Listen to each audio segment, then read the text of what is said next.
నమస్తే. ఈరోజు మన స్టూడియోలో ప్రముఖ ఆధ్యాత్మికవేత్త, జ్యోతిష్య వాస్తు పండితులు, లలితాదేవి ఉపాసకులు బ్రహ్మశ్రీ నానాజీ పట్నాయక్ గారు ఉన్నారు. సో గురుగారితో మాట్లాడేద్దాం. నమస్కారం గురుగారు. శ్రీమాత్రే నమః. గురుగారు, సెప్టెంబర్ మాసం మేషరాశి వారి పరిస్థితి ఏ విధంగా ఉండబోతుంది? ఓవరాల్గా ఎలాంటి జాగ్రత్తలు, పరిహారాలు తీసుకుంటే బాగుంటుందండి?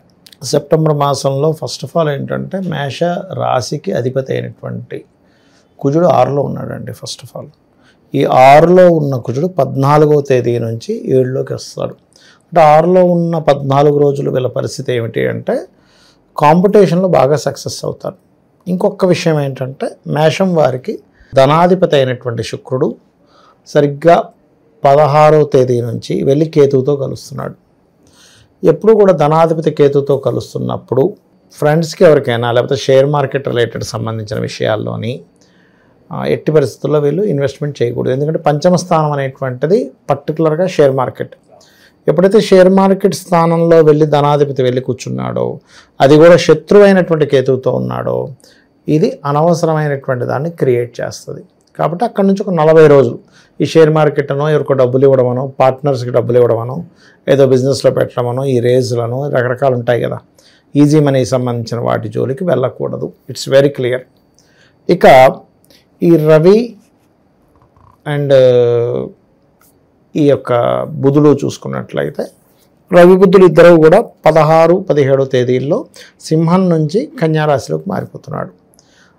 ఈ కన్యారాశిలోకి మారగానే ఈ కుజుడు సప్తమంలోకి వస్తున్నాడు. సప్తమంలోకి వచ్చినప్పుడు ఏంటంటే కొద్దిగా ఇక్కడ 2 విషయాలు, ఒకటి పాజిటివ్ ఉంది, ఒకటి జాగ్రత్తగా ఉంది. ఏమిటి ఆ పాజిటివ్ అంటే సప్తమంలో కుజుడు వెళ్ళినప్పుడు లగ్నాధిపతి సప్తమం కాబట్టి కొంచెం ఇష్టపడిన వారిని వివాహం చేసుకోవడానికి చేసే ప్రయత్నం ఫలిస్తుంది. ఎట్ ద సేమ్ టైం కుజుడు ఎప్పుడు కూడా గొడవలకు కారకుడు కాబట్టి కొంచెం గొడవ ఇది కూడా ఇస్తూ ఉంటుంది.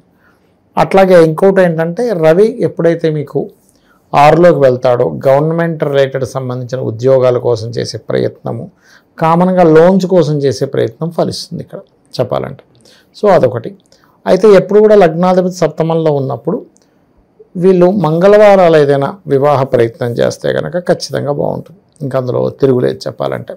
ఇక ఉద్యోగ సంబంధించినటువంటి ప్రయత్నాలు ఇవన్నీ ఎలా ఉంటాయి ఏంటి అని చెప్పి చూసుకున్నట్లయితే దశమాధిపతి 12వ స్థానంలోకి వచ్చి వక్రించాడు.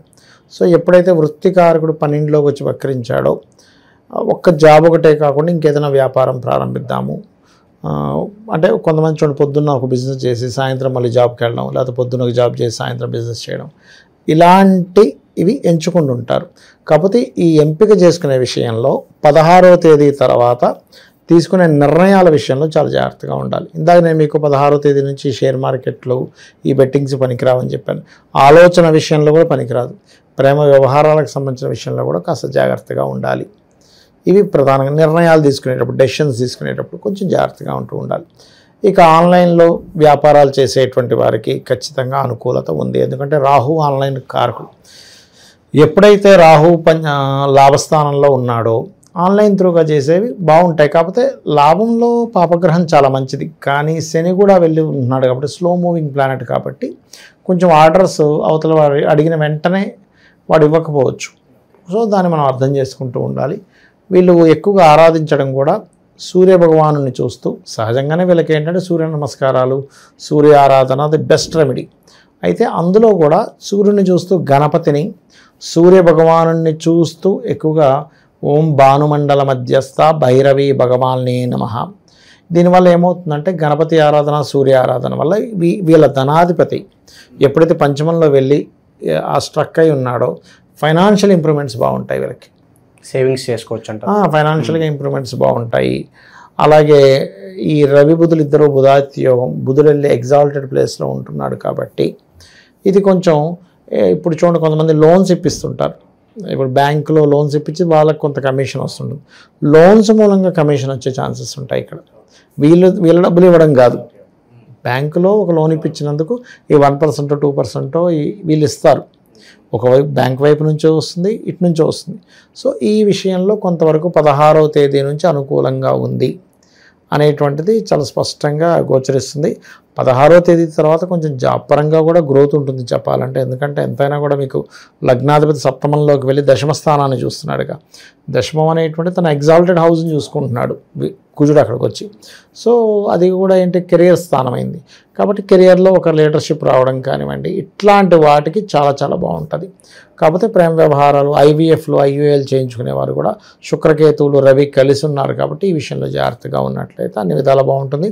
ఎప్పుడైనా పంచమంలో కేతు ఉన్నప్పుడు కానీ, శుక్రుడు కలిసి ఉన్నప్పుడు కానీ, ఇది 2 రకాల విషయాలని చెప్తుంది. ఒకటి సర్పదోషాన్ని, రెండవది పితృదేవతా విషయాల్లో కొంత జాగ్రత్త పడాలి అనేటువంటి చెప్తుంది. ఓం పితృదేవతాయై నమః లేదా సూర్యుడిని ఆరాధించడం, సూర్య నమస్కారాలు, సూర్యుడికి సంబంధించిన మంత్రం చేసుకోవడము, గణపతి మంత్రం చేసుకోవడము, దాని తర్వాత ఎలాగో స్వయం పాకం ఇవన్నీ ఇస్తాం. ఆ దానాలు ఏమున్నాయి అవి ఇచ్చుకున్నట్లయితే అద్భుతంగా ఉంటుంది. ఇంకా బెడ్ కంఫర్ట్స్ కావచ్చు, లగ్జరీ కావచ్చు, అలాగే మానసిక ప్రశాంతత ఇవన్నీ ఉంటాయి అంటారు వాళ్ళకి. తల్లిగారితో ఉండేటువంటి రిలేషన్లో చిన్న డిస్టర్బెన్సెస్ అవ్వడము, వాహనాలు ఎవరికో ఫ్రెండ్కి ఇస్తే వాడు ఇబ్బంది పెట్టడము, ఇట్లాంటివి కొంచెం ఉంటుంటాయి. ఇంకా స్థిరాస్తుల పరిస్థితి ఏంటంటారు? స్థిరాస్తులు అంటే ఒకటేనండి, వీళ్ళు మాత్రం నన్ను అడిగితే 40 days పాటు మాత్రం ఎట్టి పరిస్థితుల్లోని ప్రాపర్టీస్ అనేవి కొనుగోలు చేయకూడదు. ఇది మ్యాండేటరీ. ఇంకా అందులో ఎగ్జంప్షన్స్ ఏముండవు. అది శాస్త్రం అంటే శాస్త్రపరంగా ఫలితం ఇస్తూ ఉంటుంది. 40 రోజుల తర్వాత కావాలంటే మీరు తీసుకోవచ్చు, అందులో ఎటువంటి డౌట్ లేదు. సంతానం కోసం ప్రయత్నం చేయొద్దు. ఎందుకంటే పంచమ స్థానం అనేటువంటిది వంశ అభివృద్ధి స్థానం. అక్కడ రవి, కేతువు, శుక్రుడు ఉన్నప్పుడు వీళ్ళు పితృదేవత ఆరాధన చేయాలి కానీ వంశం కోసం ప్రయత్నం చేయకూడదు. అంటే ఐవీఎఫ్లు, ఐవీఎల్ చేయడం కానీ, లేకపోతే కామన్గా ఇప్పుడు కొత్తగా పెళ్ళైన వారు ఇది చేయకపోవడమే మంచిది. ఇక విశేషంగా ఎలాంటి దైవారాధన పరిహారాలు బాగుంటాయి అంటారు గురుగారు? ఎక్కువగా వీళ్ళు లైఫ్ లాంగ్ చేసుకోవాల్సింది మాత్రం సూర్య నమస్కారాలేనండి. అయితే ఇప్పుడు శుక్రుడు, కేతు కూడా వచ్చి ఉంటున్నాడు కాబట్టి 15-16 తేదీల నుంచి కొంచెం శుక్రుడు వస్తున్నందుకు లక్ష్మీ గణపతి ఆరాధన కనుక చేసుకున్నట్లయితే అన్ని విధాలా బాగుంటుంది వీరికి. సో ఓవరాల్గా ఈ సెప్టెంబర్ మాసం మేషరాశి వారి పరిస్థితి ఏ విధంగా ఉండబోతుందో మీ మాటలు అద్భుతంగా వివరించారు. ధన్యవాదాలు గురుగారు. శ్రీమాత్రే నమః.